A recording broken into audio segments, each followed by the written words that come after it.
ब्रह्म सूत्र के चतुर्थ अध्याय के द्वितीय पाद के सप्तम अधिकरण का विचार संपन्न हुआ। अष्टम अधिकरण का विचार प्रारंभ होना है।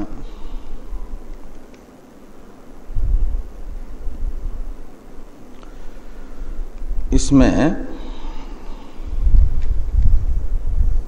पूर्व अधिकरण के द्वारा बताया गया, सप्तम अधिकरण के द्वारा, कि ब्रह्मज्ञानी के उपाधिभूत प्राणादि का परमात्मा में लय होता है विद्वान की दृष्टि से, और अविद्वान की दृष्टि से उनके उपादान कारण में पहले लय होता है और फिर उपादान कारणों का परमात्मा में लय होता है। इस प्रकार जो परमात्मा में ब्रह्मज्ञानी के उपाधिभूत प्राणों का लय बताया गया, वह लय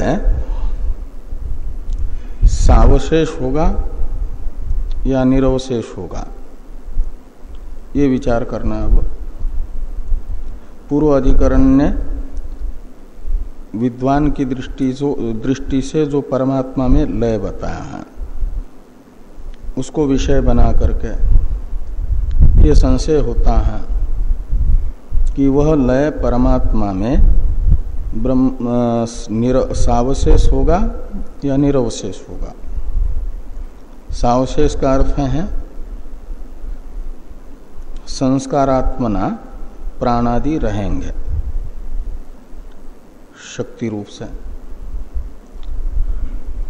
फिर भावी जन्म में प्रकट होंगे, सावशेष लय जिनका होगा।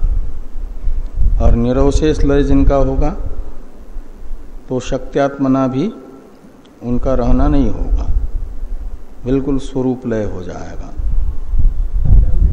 हाँ, तो किस प्रकार का लय परमात्मा में ब्रह्मज्ञानी के प्राणों का होगा, दोनों प्रकार का लय देखा जा रहा है, इसलिए संशय होता है।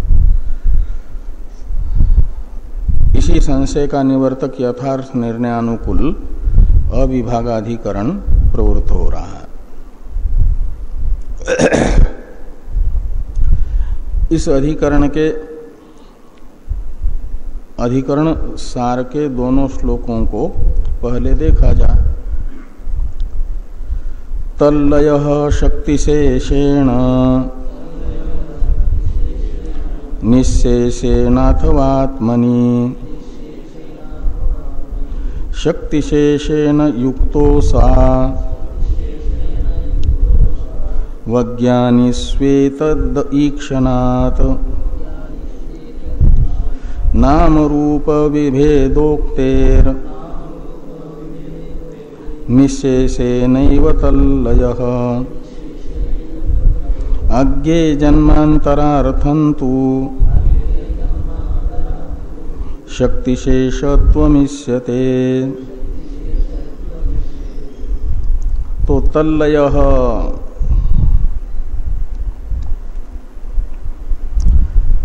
यानी ब्रह्मज्ञानी के उपाधिभूत वागादि को तत्शब्द से लेना। तेषाम लयः तल्लयः,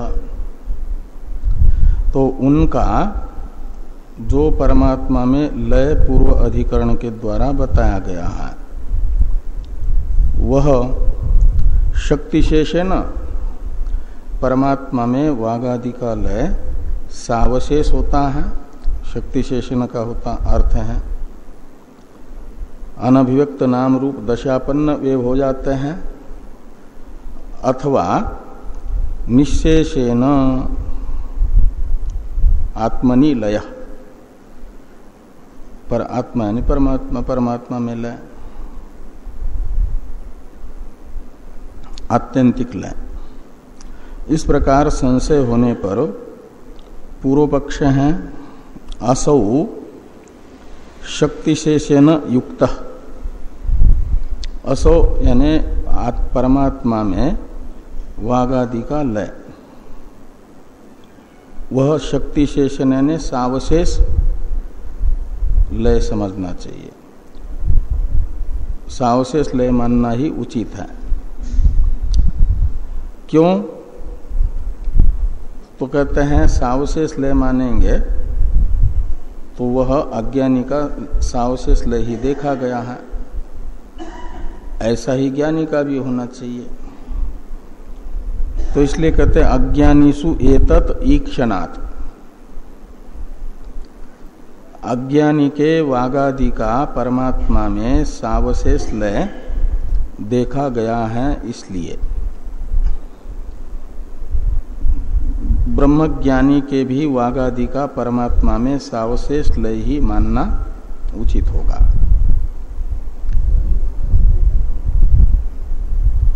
शास्त्र से, शास्त्र ने बताया है,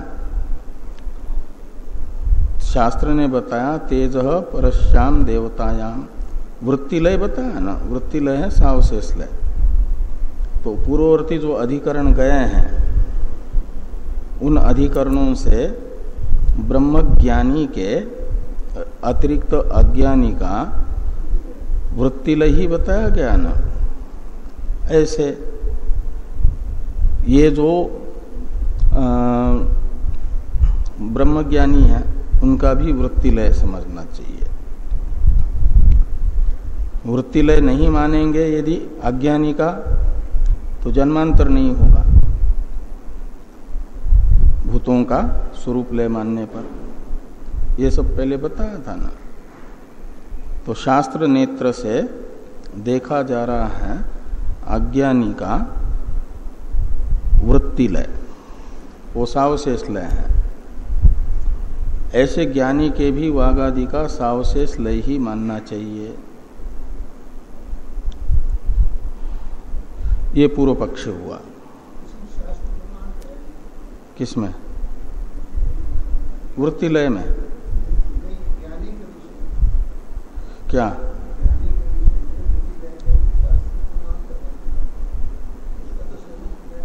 हाँ, तो शास्त्र अज्ञानी का वृत्तिलय बता रहा है, तो वैसा ही ज्ञानी का भी समझना चाहिए। ये पूर्व पक्षी कह रहे हैं, पूर्व पक्षी कह रहे हैं। तो सिद्धांत बताया जा रहा है कि नाम रूप शक्ति से निश्चेषेण तल्लय, आत्मनि पद की अनुवृत्ति लाना। तो आत्मनि निश्चेषेण तल्लय युक्त, ऐसे लगाना। तो परमात्मा में वागादि का ब्रह्मज्ञानी के निश्चेषेण लय उचित है, यानी आत्यंतिक लय उचित है। क्यों? तो कहते हैं इसलिए कि ब्रह्मज्ञानी के वागादि कलाओं का लय बता करके श्रुति कहती है कि उनका स्वरूप उच्छेद हो जाता है।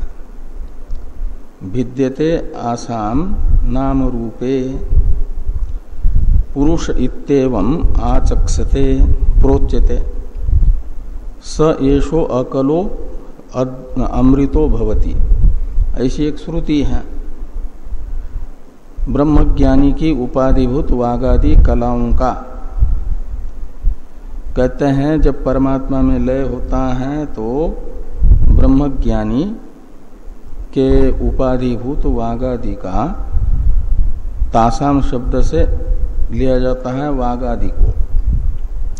नाम रूप भिद्यते,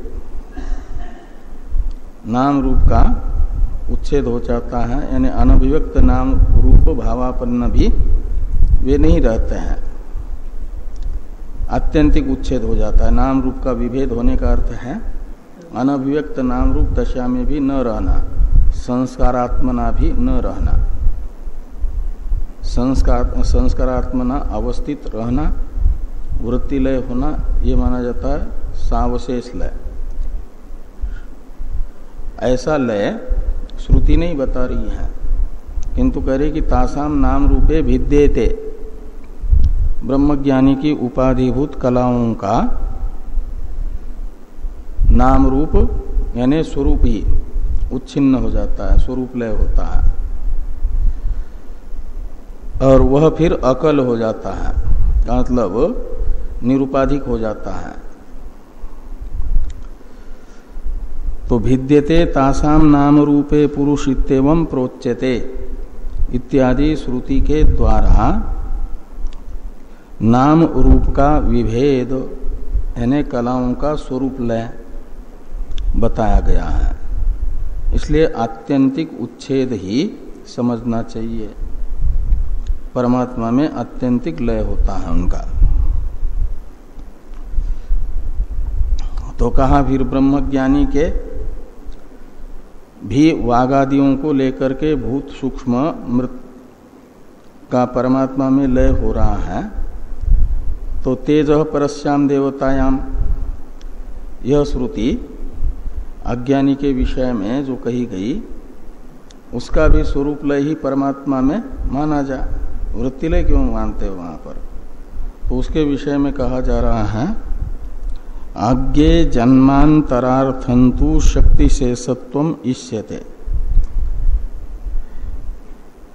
कहते तेजः परस्याम देवतायाम में भूत सूक्ष्मों का परमात्मा में वृत्तिलय जो अज्ञानी के बताया गया वह इसलिए कि अज्ञानी का जन्मांतर होना है। उनका अविद्या काम कर्म जन्मांतर का हेतुभूत विद्यमान है। तो निमित्त विद्यमान है जन्मांतर का, तो निमित्त जो है स्वरूप लय नहीं होने देगा। और ब्रह्मज्ञानी का जन्मांतर का निमित्त अविद्या काम कर्म वो समाप्त हो जाता है, उसका आत्यंतिक उच्छेद हो जाता है। ब्रह्मज्ञान से भिद्यते हृदय ग्रंथि छिद्यन्ते सर्व संशया क्षीयन्ते चास्य कर्माणि। यह श्रुति अविद्या काम कर्म का आत्यंतिक उच्छेद बता रही है। तो ब्रह्मज्ञानी के पास जन्मांतर का निमित्त न होने से ब्रह्मज्ञानी के वागादियों का स्वरूप लय और अज्ञानी के जन्मांतर का निमित्त अविद्या काम कर्म विद्यमान होने से वो सावशेष लय हुआ, वृत्ति लय माना गया। तो अज्ञे जन्मांतरार्थंतु शक्ति शेषत्वम इष्यते। शक्ति शेषत्व का अर्थ ही है सावशेष लय। इनका स्वरूप उच्छेद नहीं होगा, स्वरूप बना रहेगा।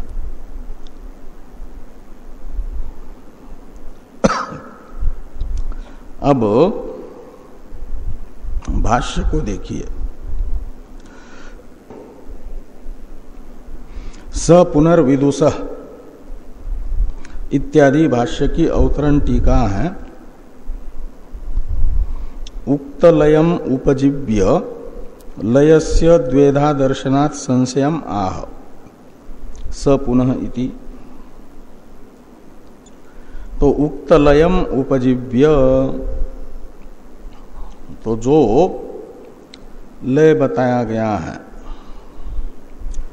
ब्रह्मज्ञानी के वागादि का परमात्मा में, उसे विषय बना करके, उपजीव्य शब्द का अर्थ है विषयीकृत्य, उसे विषय बना करके लयस्य द्वेधा दर्शनात् संशयम आह। वागादि का परमात्मा में दो प्रकार से लय देखा गया है, इसलिए संशय बताया जा रहा है स पुनः इत्यादि से कि स पुनः विदुष कला प्रलय किम इतरेषाम इव सावशेषो भवति आहोस्वित निरवशेष इति। ये जो ब्रह्मज्ञानी के उपाधिभूत वागादि कलाओं का लय परमात्मा में, वह इतरेषाम इव यानी अज्ञानी के वागादि लय के तरह ही सावशेष होता है अथवा निरवशेष आत्यंतिक लय होता है, स्वरूप लय होता है। ये संशय हुआ। तो पूर्व पक्ष बताते हैं कि तत्र प्रलय सामान्यात् शक्ति अवशेषता प्रसक्तो ब्रवीति। पूर्व पक्षी कह रहे हैं कि अज्ञानी के वागादि का प्रलय भी प्रलय है, ब्रह्मज्ञानी के वागादि का भी प्रलय प्रलय है। तो प्रलयत्व रूप समानता को देख करके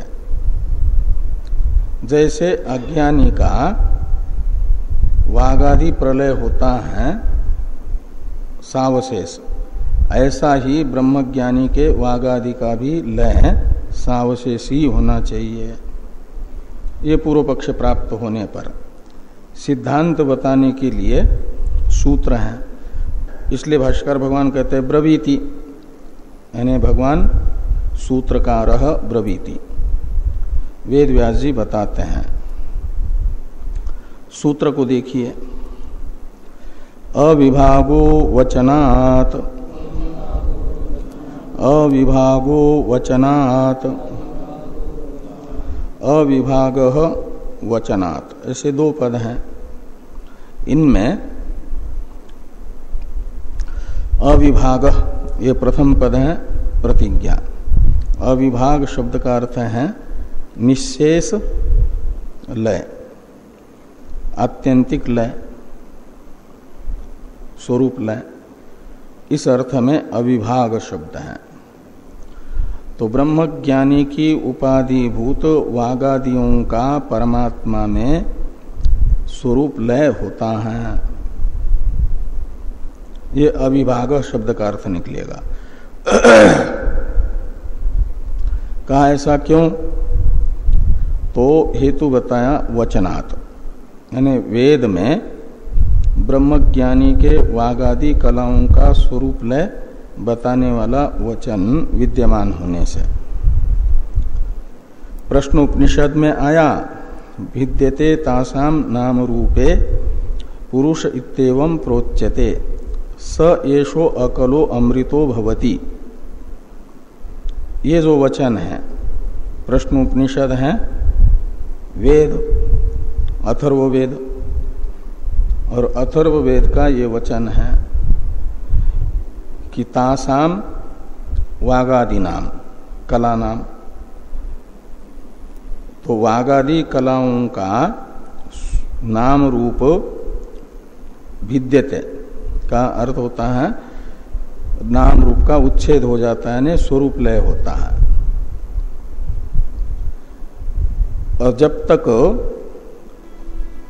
घटाकाश की उपाधि घट रहता है तभी तक घटाकाश ये नाम होता है उसका, और घट फूट जाए तो वो घटाकाश नहीं रहता, फिर महाकाश हो जाता है।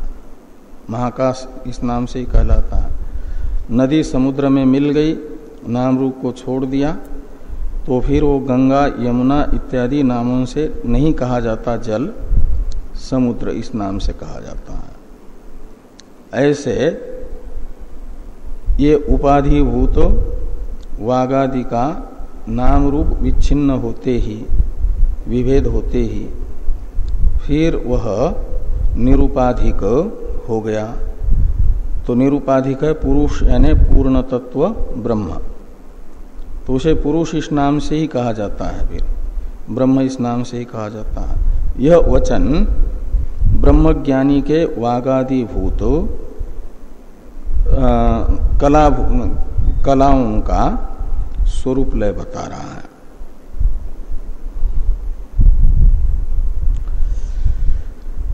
इसी प्रकार का अर्थ इस सूत्र का भगवान भाष्यकार बता रहे हैं।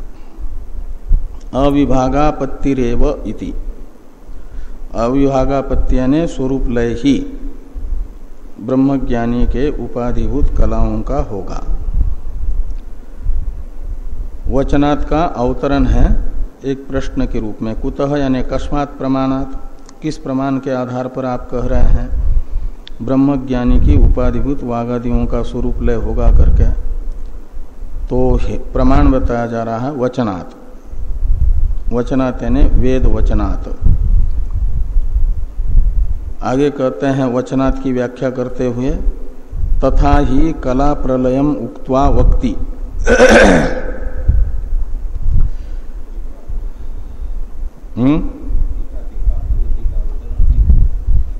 हाँ, अच्छा, थोड़ी टीका को पहले देखिए कि पूर्व पक्ष के मत में फल बता रहे हैं, सिद्धांत मत में फल बता रहे हैं कि मुक्ति असिद्धि तत्सिद्धिश्च इति उभयत्र फलम।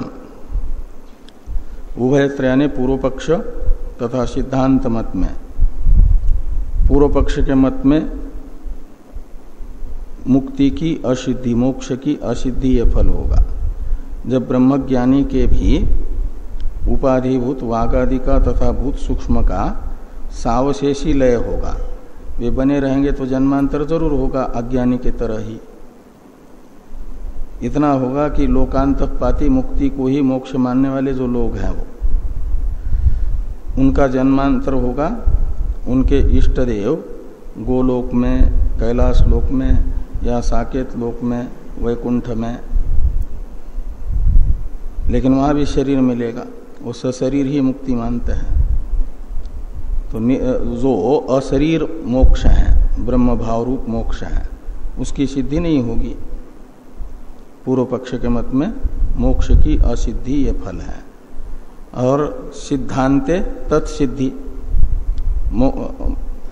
निर्विशेष ब्रह्म भाव रूप मोक्ष की सिद्धि होगी उपाधि का स्वरूप लय होने पर। सावशेष लय होता है, ये पूर्व पक्ष था।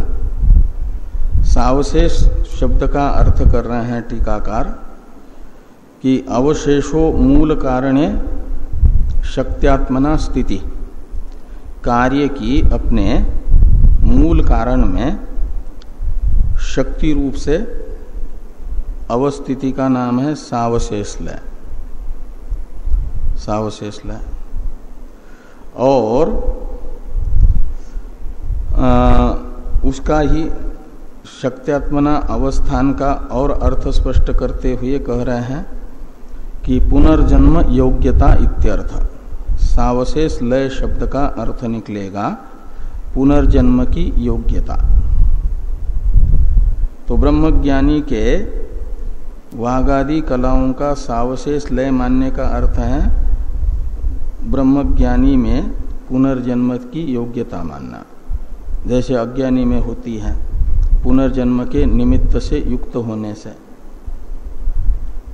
और वहां तो पुनर्जन्म की योग्यता रखनी ही नहीं है ब्रह्मज्ञानी के, क्योंकि ब्रह्मज्ञानी का पुनर्जन्म होना ही नहीं है, ये कहना है।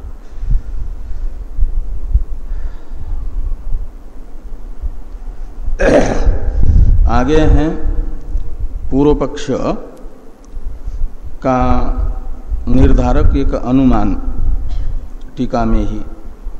विमतः कलालयः सावशेष कलालयत्वात् सुसुप्तिवत इति पूर्व पक्ष, एक अनुमान बताया है। इस अनुमान से पूर्व पक्ष का निश्चय होता है। विमतः कलालय ये पक्ष है। विमत कलालय का अर्थ है ब्रह्मज्ञानी के उपाधिभूत वागादियों का लय,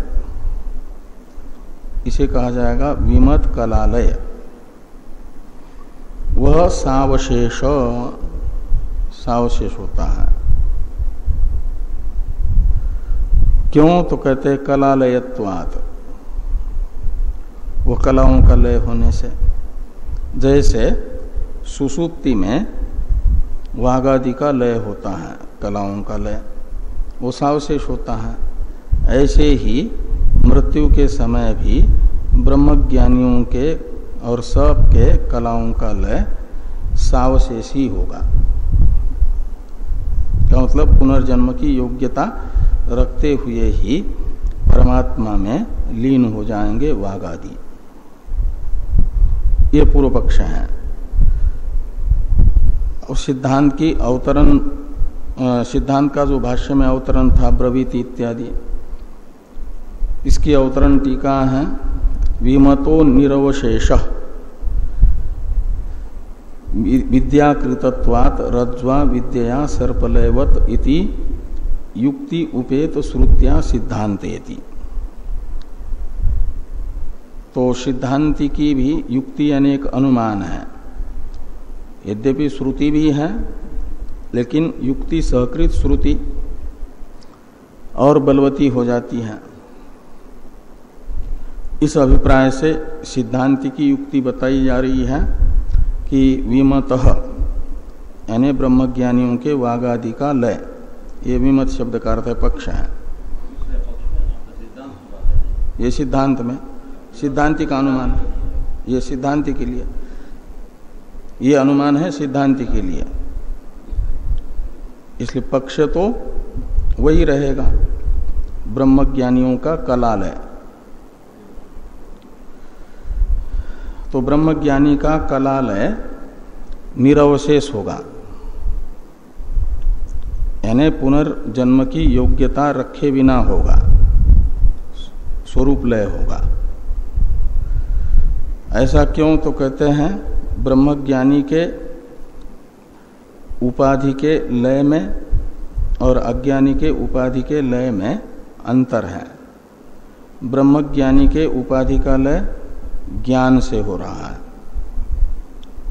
कलाओं का उपादान कारणभूत परिणामी उपादान कारणभूत जो अज्ञान है, अविद्या है, उसका उच्छेदक ब्रह्मज्ञान है।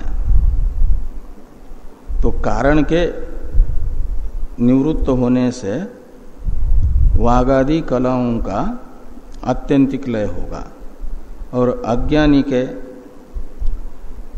कलाओं का परिणामी उपादान कारणभूत अविद्या बनी रहती है। इसलिए अविद्या के बने रहने से जो तेज परश्याम देवतायाम से लय बताया गया है, वह कारण को बनाए रख करके हो रहा है का अर्थ है फिर कारण में शक्त्यात्मना अवस्थिति रूप लय हो रहा है, वो सावशेष लय है, उसमें पुनर्जन्म की योग्यता है। ये दोनों लय में अंतर है। एक विद्याकृत लय है, वो आत्यंतिक लय हो जाएगा, और एक हो रहा है प्रारब्ध के समाप्त होने पर जन्मांतर के निमित्त के साथ लय, वो सावशेष लय होगा। तो विद्या कृतत्वात् ये हेतु है। तो जैसे व्यवहार में रस्सी के अज्ञान से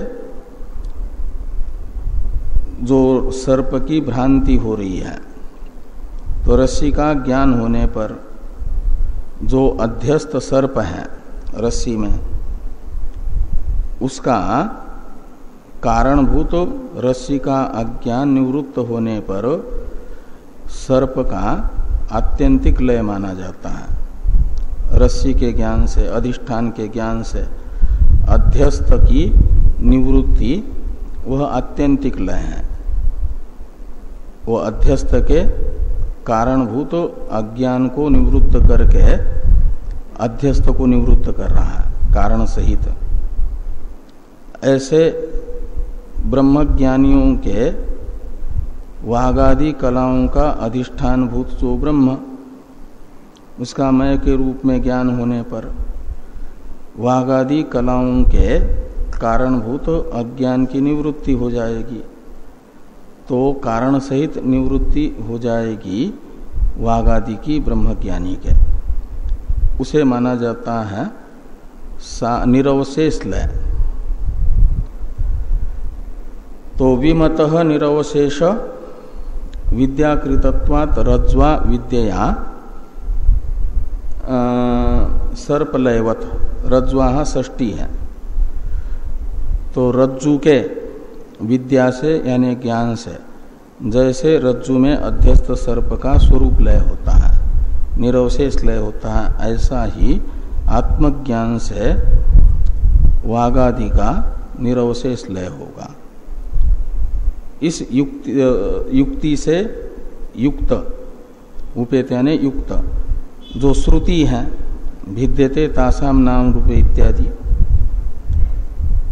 इससे यह बात बताई जा रही है। सिद्धांत को बताया जा रहा है।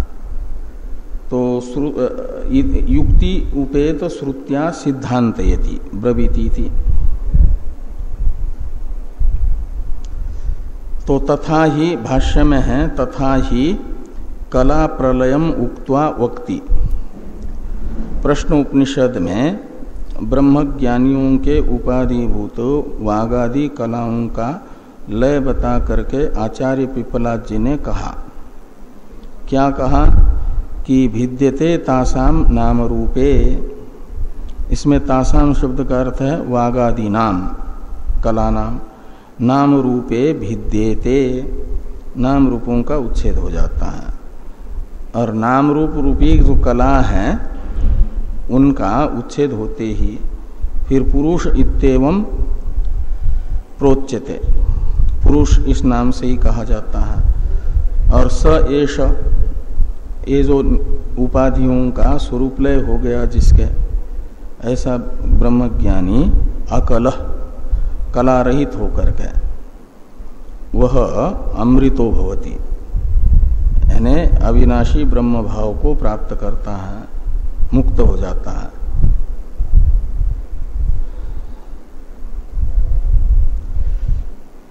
आगे हैं भाष्य में नाम रूप विभेद को, ये टीका में टीकाकार कहते हैं, नाम रूपे शक्त्यात्मके अपि भिद्यते इत्यर्थ। तासाम नाम रूपे भिद्यते का अर्थ है जो अज्ञानी के कारण के रहने के कारण अनभिव्यक्त नाम रूप से अवस्थित रहते हैं, शक्त्यात्मना अवस्थित रहते हैं। ब्रह्मज्ञानी के वागादि शक्त्यात्मना भी अवस्थित नहीं रहते, पुनर्जन्म की योग्यता वाले होकर के नहीं रहते। ये नाम रूपे शक्त्यात्मके अपि भिद्यते का अर्थ है। भाष्य में एक वाक्य है, अविद्या निमित्तानांच कलानाम न विद्या निमित्ते प्रलये सावशेषत्व उपपत्ति। ये जो कलाएं हैं उपाधिभूत प्राणादि, इनका कारण है अविद्या, इसलिए अविद्या निमित्ता नाम, यानी अविद्या है निमित्त यानी कारण जिनका, ऐसी जो कलाएं हैं वागादि, इनका कारणभूत अविद्या के निवृत्त होने पर,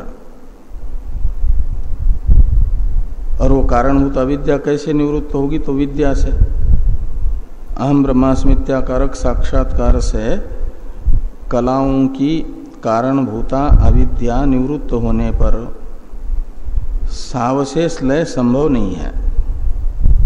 ये कहते हैं कि कलानांच विद्या निमित्ते प्रलय सति सावशेषत्व उपपत्ति न भवति।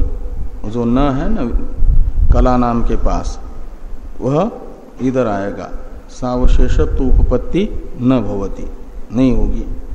भवति की अनुवृत्ति ले आइए। तस्मात् अविभाग एव इति, तो तस्मात् यानी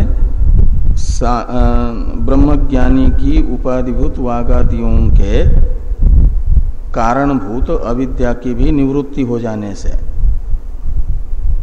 ब्रह्मज्ञानी के वागादि का परमात्मा में निरवशेष लय हो जाएगा। अविभाग यानी निरवशेष लय, स्वरूप लय हो जाएगा।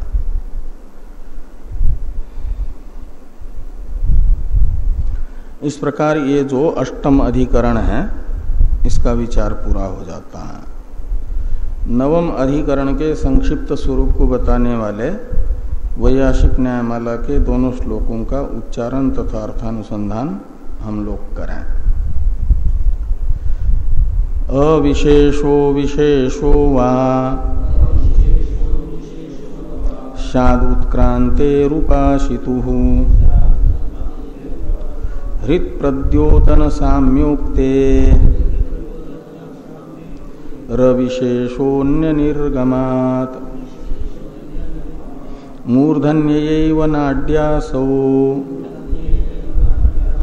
व्रजन् नाड़ी विचिन्तनात्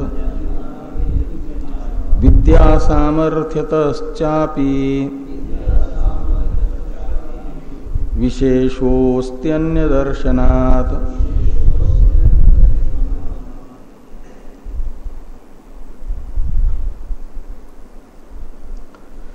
तो निर्विशेष ब्रह्मज्ञान का फल विधेय कैवल्य मुक्ति का वर्णन हो गया।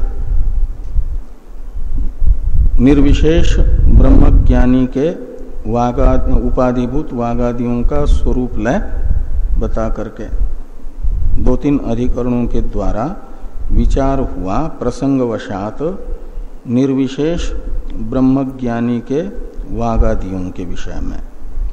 उत्क्रांति होती है कि नहीं होती है, उत्क्रांति का निषेध है तो वह शरीर से या जीव से है, इस संशय का निवर्तक वो भी बताया। और फिर वो लय कहाँ होगा, अपने अपने उपादान कारण में होगा कि परमात्मा में होगा, इस संशय का निवर्तक निर्णय भी बताया। और परमात्मा में होगा तो स्वरूप सावशेष लय होगा कि निरवशेष लय होगा। ये तीन अधिकरणों के द्वारा निर्गुण ब्रह्मज्ञानी के विधेय मुक्ति की प्राप्ति के समय का वर्णन हुआ। अब फिर जो प्रकृत अर्थ है,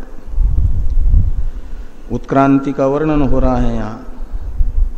प्रसंगवशात उत्क्रांति का निषेध करने वाले श्रुति का विचार हुआ, वो प्रासंगिक विचार था। प्रकृत विचार है इस पाद में उत्क्रांति का वर्णन हो रहा है। उत्क्रांति होती है अज्ञानी की, ये पहले बताया। अज्ञानी है तीन प्रकार के, उपासक और अनुपासक पहले दो प्रकार, और अनुपासक के फिर दो प्रकार, पापी पाप कर्म करने वाले, शास्त्र निषिद्ध आचरण करने वाले, और दूसरे उपासना नहीं करते, अनुपासक है लेकिन पुण्य कर्म करने वाले। तो अनुपासक के दो प्रकार हो गए, उपासक एक प्रकार हुआ। तो ये जो तीनों भी अज्ञानी है,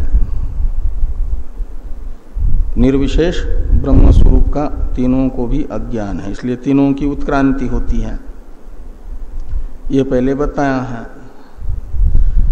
तो तीनों की उत्क्रांति होगी वागादि बाह्य इंद्रियों के वृत्ति लय पूर्वक परमात्मा तक, तेजः परश्याम देवतायाम, यहाँ तक का वृत्ति लय विषयक विचार पूर्व अधिकरणों में हुआ। उपासक अनुपासक दोनों के भी वृत्ति लय का विचार। अब ये विचार करना है कि जैसे अनुपासक यानी कर्मी, वो अपने कर्म का फल भोगने के लिए वृत्ति लय तो उनका होगा ही, परमात्मा तेज परश्याम देवताएं तक जो बताया गया, और वहां से फिर उत्क्रमण करेंगे तो कहाँ से करेंगे, कौन से नाड़ी से करेंगे? तो कर्मी के लिए इस शरीर से निकलने के लिए निश्चित नाड़ी नहीं है, इसलिए श्रुति ने कहा चक्षुष्टो वा मूर्धो वा अन्यभ्यो वा शरीर देशेभ्य। तो अन्य शरीर देश से लेना अन्य नाड़ियां, चक्षुष्टो वा से लेना चक्षु संबंधी नाड़ी, और अन्य नाड़ियां 101 जो हृदय संबंधी नाड़ी हैं उनमें से जिस किसी नाड़ी से जाता है कर्मी, उसके लिए नाड़ी का नियम नहीं है कि वो एक इस निश्चित नाड़ी से ही जाएगा। क्या उपासक के लिए भी ऐसा ही है? कर्मी के तरह नाड़ी का अनियम ही है या निश्चित नियम है कि वह इन 101 नाड़ी में से एक निश्चित नाड़ी से ही निकलेगा उपासक? ऐसा अनियम है या नियम है उपासक के लिए? ये विचार यहाँ पर करना है। इसलिए संशय बताते हैं कि उपासितुः उत्क्रांते अविशेषः विशेषो वा। तो उपासक की जो उत्क्रांति है वो तो कर्मी और उपासक दोनों की तेज परश्याम देवतायाम यहाँ तक की उत्क्रांति एक जैसी हो गई। और बाद की उत्क्रांति, यहाँ उत्क्रांति शब्द से लेना बाद वाली उत्क्रांति, वह अविशेष यानी समान है कर्मी के उत्क्रांति के, या कर्मी की उत्क्रांति से उपासक की उत्क्रांति में विशेष है, भिन्नता है। कर्मी की अनियमित उत्क्रांति होगी और उपासक की नियमित उत्क्रांति होगी। ऐसा नियम है क्या? विशेष का अर्थ ये संशय हुआ। तो पूर्व पक्ष है अन्य निर्गमात अविशेष, उपासितुः उत्क्रांते अन्य निर्गमात अविशेष। हाँ, तो अन्य निर्गम, इसमें अन्य शब्द से लेना कर्मी को, अनुपासक को। तो अनुपासक का जैसे निर्गमन अनियमित है, जैसा अनियमित है, ऐसे ही उपासक का भी उत्क्रमण अनियमित रहेगा, बाद वाला भी। पहले वाला जैसा कर्मी के जैसा ही है, ऐसे बाद वाला भी कर्मी के जैसा ही अनियमित रहेगा। निश्चित एक नाड़ी से ही निर्गमन नहीं होगा। ये पूर्व पक्ष है। ऐसा क्यों? तो कहते हैं हृदय प्रद्योतन साम्योक्ते, ये हेतु है पूर्व पक्ष के द्वारा बताया गया। तो हृदय प्रद्योतन उपासक और कर्मी दोनों का भी एक जैसा बताया गया है। हृदय प्रद्योतन यानी क्या अर्थ है हृदय प्रद्योतन का? तो हृदय प्रद्योतन का अर्थ है भावी जन्म का स्फुरण। इसी शरीर में रहते रहते भावी जन्म का स्फुरण हो जाता है, वो हृदयाग्र प्रद्योतन कहलाता है। फिर वो तीर्ण जलु का न्याय से जैसे ही भावी जन्म का स्फुरण होता है तो उस भावी मिलने वाले शरीर में अहंता को स्थापित कर देता है, इस शरीर से अहंता को व्यावृत्त करता है। ये तीर्ण जलु का न्याय है। तो हृदयाग्र प्रद्योतन है भावी शरीर का स्फुरण, वो यही होता है शरीर छूटने से पहले, तभी शरीर छूटता है। पहले भावी आश्रय को पकड़ता है तब इसे छोड़ता है, उससे पहले तक नहीं निकलता। और जिसका हृदयाग्र प्रद्योतन जल्दी नहीं हो पाता वो कॉमा में पड़ा रहता है सालों तक। इसलिए हृदयाग्र प्रद्योतन मरने वाले का जितना जल्दी हो जाए उतना अच्छा है। मरना ही प्रारब्ध समाप्त हो गया, यहाँ फिर इस जन्म में इस शरीर में कोई व्यवहार कर नहीं सकता। तो कॉमा में पड़े रहने, अनिश्चय की स्थिति में पड़े रहने की अपेक्षा निश्चय में पहुंचना तो ठीक है ना। ये प्रारब्ध नहीं है। तो वो जो है स्वयं की अनिश्चय की स्थिति, और वो होता है इस जन्म के अभ्यास से। इसलिए सदा तद भाव भावित है ना। तो जन्म भर जिसका अनिश्चय की स्थिति रही वो मृत्यु के समय भी अनिश्चय की स्थिति में ही मरता है। इसलिए व्यक्ति को तत्काल निर्णय लेने की अपनी जो मन के अंदर की शक्ति है उसका विकास करना चाहिए और हमेशा एक निश्चय पर अडिग रहना चाहिए। जिसका कोई जीवन में स्थिरता ही नहीं है जिस साधक की एक साधन में, तो मृत्यु के समय भी उसका कोई निर्धारण नहीं हो पाता, फिर कठिनाई हो जाती है। ईश्वर भी तो उसके जब तक वो निर्धारण नहीं करेगा तब तक सर्वसमर्थ होने पर भी कुछ कर नहीं सकता, नहीं तो फिर पक्षपाती होगा ना। इसलिए साधक को हमेशा अपने जीवन में अनिर्णय की स्थिति को अधिक समय तक नहीं रहने देना चाहिए। आई तो तुरंत उसे एक निर्णय तक पर पहुंच करके उससे मुक्त होना चाहिए, उससे रहित हो जाना चाहिए, ये शास्त्र बताता है। तो ये जो हृदयाग्र प्रद्योतन है वह ये बताया गया कर्मी का भी होता है और उपासक का भी होता है। भावी जन्म का स्फुरण, जिसका भी भावी जन्म होना है उसे होता ही होता है शरीर छोड़ने से पहले।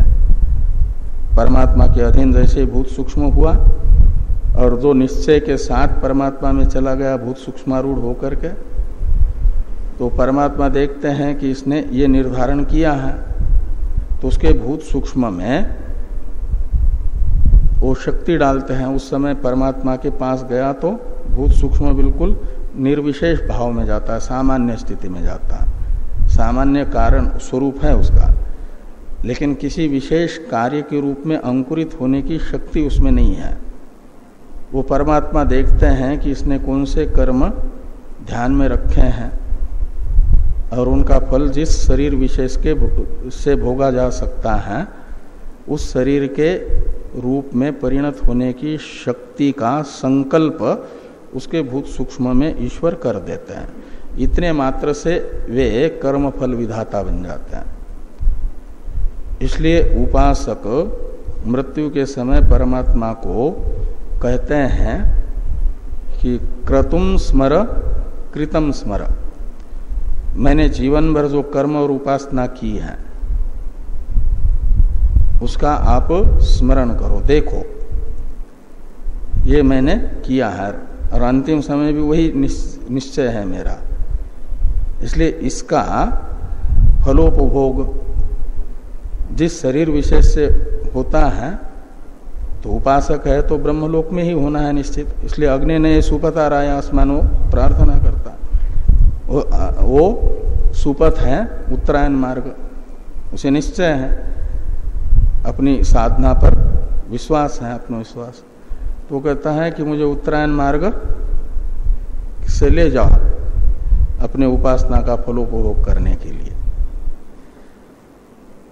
ऐसे जो दृढ़ निश्चयी होता है मृत्यु के समय भी दृढ़ निश्चयी होकर के अपने साधना पर विश्वास होना चाहिए ना, कि मेरी साधना परिपक्व है और इस साधना के अनुसार ही मैंने फल पर्यवसायी साधना की है, ईश्वर को इसका फल देना ही देना होगा। ऐसा आत्मविश्वास जिसको है वही ईश्वर को कह सकता है कि मेरे किए हुए को देखो और उसके अनुसार आप अपने नाम को सार्थक करो, आप कर्म फल विधाता हो। तो मैंने इसको ध्यान में रखा है, तो ये मेरी मानस कर्म है उपासना, इसको देख करके इसके अनुसार जन्म दिला दो मुझे, मेरे भूत सूक्ष्म में वो देवता शरीर ब्रह्मलोक का शरीर के रूप में परिणत होने की शक्ति संचरित कर दो। यही उस प्रार्थना में उपासक के अभिप्राय है। तो कर्मी का भी ये हृदयाग्र प्रद्योतन होता है, सबका होता है। तो ये हृदयाग्र प्रद्योतन की भी समानता बताई गई है। इसलिए फिर उत्क्रमण भी कर्मी के तरह ही हृदयाग्र प्रद्योतन के अनंतर का जो है वह भी कर्मी के तरह अनिश्चित होना चाहिए। ये पूर्व पक्ष है। सिद्धांत बताया जा रहा है दूसरे श्लोक से कि असौ मूर्धन्यया एव नाड्या व्रजेत। असौ यानी उपासक, जो उपासक है वह मूर्धन्य नाड़ी से ही निकलेगा। उसका इस शरीर से हृदयाग्र प्रद्योतन के अनंतर का जो उत्क्रमण है, हृदयाग्र प्रद्योतन तक यानी भावी जन्म का स्फुरन होने तक तो माना जाता है ये जन्म। जैसे ही भावी जन्म का स्फुरन हो गया तो फिर ये जन्म समाप्त हो गया। इसलिए इस जन्म तक तो समानता है। तो इस जन्म के पहले तक की उत्क्रांति, हृदयाग्र प्रद्योतन के तक की उत्क्रांति तो कर्मी और उपासक दोनों की समान है। अब ये जन्म नहीं हुआ, हृदयाग्र प्रद्योतन हुआ तो उसके बाद में ये जन्मांतर हो रहा है। इसलिए यहां से निकलना दोनों का एक जैसा नहीं होगा। वो फिर जिसको जहां जाना है उस नाड़ी से, तो उपासक को निश्चित रूप से ब्रह्मलोक ही जाना होता है। इसलिए उपासक ब्रह्मलोक पहुंचाने वाले मार्ग में जिस नाड़ी से निकल करके जाया जाता है उसी नाड़ी से निकलेगा। वो है मूर्धन्य नाड़ी, का अर्थ है सुषुम्ना नाड़ी। तो हृदय संबंधी 101 नाड़ी में जो प्रधान नाड़ी है सुषुम्ना नाड़ी, उसी नाड़ी का द्वार खुलेगा और उस हृदय सुषुम्ना नाड़ी से ही उसका भूत सूक्ष्म ये पूरे उसके सूक्ष्म शरीर को लेकर के निकलेगा मूर्धा द्वार से, और वहां अर्ची देवता उसे लेने के लिए आई हुई रहेगी। वो मार्ग का वर्णन आगे वाले पाद में आने वाला है, तृतीय पाद में। वहां से फिर वो ब्रह्मलोक जाएगा। ये उपासक के लिए होगा। इसलिए कहते हैं असो यानी उपासक मूर्धन्यया एव नाड्या व्रजेत। ये नियम है, एवकार इसीलिए है, अन्य नाड़ी से नहीं जाएगा। वह सुषुम्ना नाड़ी से ही उसका निर्गमन होगा। उसे ब्रह्मलोक के शरीर का ही भावी स्फुरन, जन्म के स्फुरन के रूप में स्फुरन होगा। और ब्रह्मलोक में ही जाना है तो मूर्धन्य नाड़ी से ही जाएंगे वो सब उपासक इस शरीर से। ऐसा क्यों होता है? तो कहते नाड़ी चिंतनात्, क्योंकि उपासना के अंग के रूप में नाड़ी का चिंतन भी बताया गया है कुछ कुछ उपासना के प्रकरण में। और वह गुणोपसंहार न्याय से सभी उपासनाओं में नाड़ी चिंतन ये उपसंहृत होगा, उसका उपसंहार किया जाएगा। तो उपासना के अंग स्वरूप नाड़ी का चिंतन करना होता है। उपासना करते करते रोज उपासक को कहा जाता है कि उपासना के साथ साथ ये भी चिंतन करे कि जब मेरा ये उपासक शरीर छूटेगा तो उस समय मैं हृदय संबंधी 101 नाड़ी में से प्रधान सुषुम्ना नाड़ी से ही निकलूंगा। मुझे इस शरीर से अंतिम समय में निकलते समय सुषुम्ना नाड़ी का द्वार ही खुलेगा और वो सुषुम्ना नाड़ी द्वारा मैं मूर्धा से ही निकलूंगा। और अर्चिरादि देवता मुझे लेने के लिए आएंगे।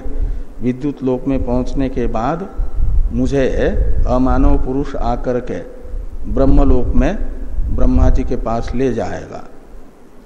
ऐसा चिंतन रोज रोज करना होता है उपासना के अंग के रूप में उपासक को। यह है नाड़ी चिंतन। तो इसलिए कहते नाड़ी चिंतनात्। तो उपासना के अंग के रूप में नाड़ी का विचिंतन होने के कारण एक ये, और दूसरा ये विद्या का यानी उपासना का सामर्थ्य भी है। तो उपासना के सामर्थ्य से उपासक, दो हेतु है ना, एक नाड़ी का चिंतन और दूसरा उपासना का अपना सामर्थ्य है कि उपासक के लिए अन्य 100 नाड़ी का द्वार बंद होता है और एक सुषुम्ना नाड़ी का ही द्वार खुलता है। ये उपासना का सामर्थ्य है। विद्या सामर्थ्य तश्चापि। तो कहा फिर हृदयाग्र प्रद्योतन, इसलिए विशेषो अस्ति, ये प्रतिज्ञा है। विशेषो अस्ति यानी उपासक का हृदयाग्र प्रद्योतन के अनंतर होने वाला जो उत्क्रमण है वह अन्य के उत्क्रमण से भिन्न है, विशेष का अर्थ है। तो अन्य विशेषो अस्ति अन्य दर्शनात्, तो अन्य दर्शनात् का अर्थ है अन्य का जो वो कर्मी का वो है आपका निर्गमन, उस निर्गमन की अपेक्षा ज्ञानी के निर्गमन में विशेष है, भेद है, एक जैसा ही नहीं है, अविशेष नहीं है। बाकी के तो नाड़ी का चिंतन नहीं होता है, इसका नाड़ी चिंतन है, और उपास्य का सायुज्य सामीप्य सालोक्य प्राप्त करने के लिए भी चिंतन किया हुआ है। और कर्मी ने तो कर्म फल का चिंतन किया हुआ है कि मैं स्वर्गलोक में जाऊंगा तो ये फल भोगूंगा, तो ये फल भोगूंगा। इसलिए दोनों के चिंतन में भी विशेष है, भेद है। अतः ये हो जाएगा कर्मी का और उपासक का निर्गमन एक जैसा नहीं होगा, उसमें विषमता रहेगी। ज्ञानी के लिए नियम रहेगा उपासक के लिए कि वह सुषुम्ना नाड़ी से ही निकलेगा और कर्मी अपने कर्मानुसार निकलेगा। ये विशेष भिन्नता है। भाष्य की चर्चा हम लोग कल करेंगे।